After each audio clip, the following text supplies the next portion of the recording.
સ્વાગત છે ફરીકવાર આપણી યુટ્યુબ ચેનલ નકુમારીસની અંદર। આજના વિડીયોની અંદર વાત કરીએ સરસ મજાની મિત્રો PGVCL ની અંદર ભરતી આવી ગઈ છે। ભરતીની વિગતવાર માહિતી મેળવીએ। ખાસ આ વિડીયો તમારા મિત્રો સુધી શેર કરી ચેનલની અંદર નવા આવેલા તો ચેનલને પણ સબસ્ક્રાઇબ કરવાનું ભૂલતા નહીં। ની અંદર વાત કરીએ સરસ મજાની મિત્રો જે ભરતી આવી છે PGVCL ની અંદર ભરતી આવી છે। PGVCL એટલે પશ્ચિમ ગુજરાત વીજ કંપની લિમિટેડ એપ્રેન્ટિસ લાઇનમેન તરીકેની ભરતી છે મિત્રો આવેલી છે। વાત કરીએ આની અંદર ઉમેદવારો હોય છે ભરતી પ્રક્રિયા માટે જરૂરી દસ્તાવેજ સાથે છે રૂબરૂ ઉપસ્થિત રહેવાનું છે। તમને જણાવું છું કયા જિલ્લાની અંદર છે, કઈ જગ્યાએ પોલ ટેસ્ટ માટે છે જવાનું છે। એની પહેલાં જગ્યાઓ અને લાયકાતની વાત કરીએ મિત્રો।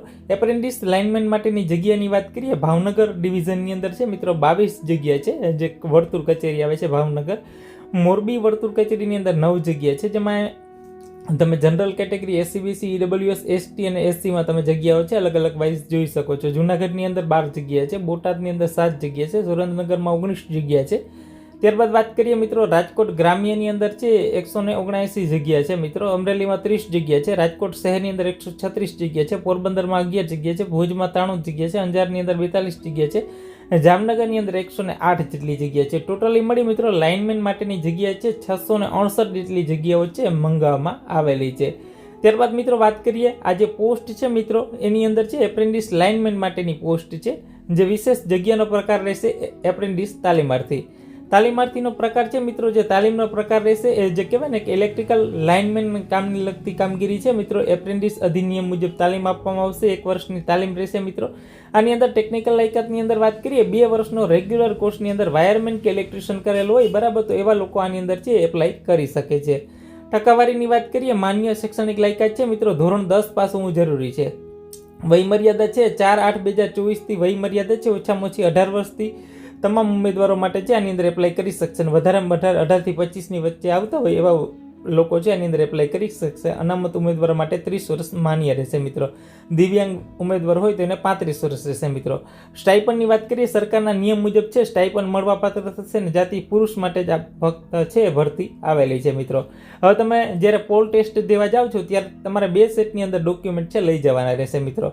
તાજેતરની અંદર પડાવેલ છે પાસપોર્ટ સાઇઝના 4 ફોટો, શાળા સોળિયાનું પ્રમાણપત્ર એટલે કે તમારે LC લઈ જવાનું છે, જાતિનું પ્રમાણપત્ર SCBCમાં આવતા હોય તો SCBCનો દાખલો બરાબર, SCBCનું નોન ક્રિમિનલ છે એ પણ તમારે લઈ જવાનું રહેશે પરિશિષ્ટ 4 મુજબ બરાબર। જો EWS ની અંદર આવતા હોય તો તમારે એનું પ્રમાણપત્ર લઈ જવાનું છે। શૈક્ષણિક લાયકાતના તમામ પુરાવા બરાબર, ધોરણ 10 પાસ હોય, ITI પાસ તમામની જે ટેકનિકલ લાયકાત હોય એની તમામ ઝેરોક્ષો, ITI ની વાયરમેન ઇલેક્ટ્રિશિયન કરેલ હોય તમામ ઝેરોક્ષો, ફોટો સહી ઓળખ કાર્ડ બરાબર, જેમાં આધાર કાર્ડ, પાન કાર્ડ, ચૂંટણી કાર્ડ જે હોય એ લઈ જવાનું રહેશે। NCVT GCVT પ્રમાણપત્ર છે, દિવ્યાંગ ઉમેદવાર હોય તો એનું પ્રમાણપત્ર છે એ તમારે લઈ જવાનું રહેશે મિત્રો। જે ત્યારબાદ આગળ વાત કરીએ કોઈ કંપનીની અંદર કામ કરતા હોય બરાબર, જે અંતર્ગત છે ઉમેદવાર પોતાના પિતાશ્રી માન્ય બોર્ડમાં કોઈ છૂટા થયા હોય બરાબર તો એનો આદેશ લઈ જવાનો રહેશે જો હોય તો બરાબર, બાકી ચાલશે। જો જે તે રોજગાર નિયામકની અંદર છે તમે નોંધાવેલું હોય રોજગાર કચેરીની અંદર તો એની કાર્ડની છે એક નકલ લઈ જવાની રહેશે। પસંદગી પ્રક્રિયા કેવી રીતે રહેશે? ઉમેદવાર છે કંપની દ્વારા નિયત થયેલી જે સક્ષમતાવાળો છે પોલ ટેસ્ટ આપવાનો રહેશે। આ પોલ ટેસ્ટ છે મિત્રો પોલ કમ્બાઇન ટેસ્ટ છે સ્થળ ઉપર જ આપવાનો રહેશે અને શારીરિક ક્ષમતા કસોટી માટે છે 50 સેકન્ડની અંદર છે આ પોલ ટેસ્ટ પૂરો કરવાનો રહેશે, ઉપર ચડવાનું રહેશે મિત્રો। શારીરિક કસોટીની અંદર છે મિત્રો જે સફળતાપૂર્વક પાસ થયેલા ઉમેદવારો છે એની પસંદગી યાદી તેમના ITIના પરીક્ષાના મેળવેલા ગુણના ટકાવારીના આધારે છે તૈયાર કરવામાં આવશે, એટલે કે મેરિટ બનાવવામાં આવશે। સેમેસ્ટર કોઈ પણ એક સેમેસ્ટરની અંદર એક કરતાં વધારે પ્રયત્ન પાસ થયો હશે તો 35 ગુણ જ લખવામાં આવશે મિત્રો। ત્યારબાદ અન્ય શરતો છે તમે જોઈ શકો છો। વધારે માહિતી માટે ખાસ તમારે છે રૂબરૂ શારીરિક જે કહેવાય ને કે શારીરિક કસોટી માટે છે જે તે સ્થળે તારીખે તમારે હાજર રહેવાનું રહેશે।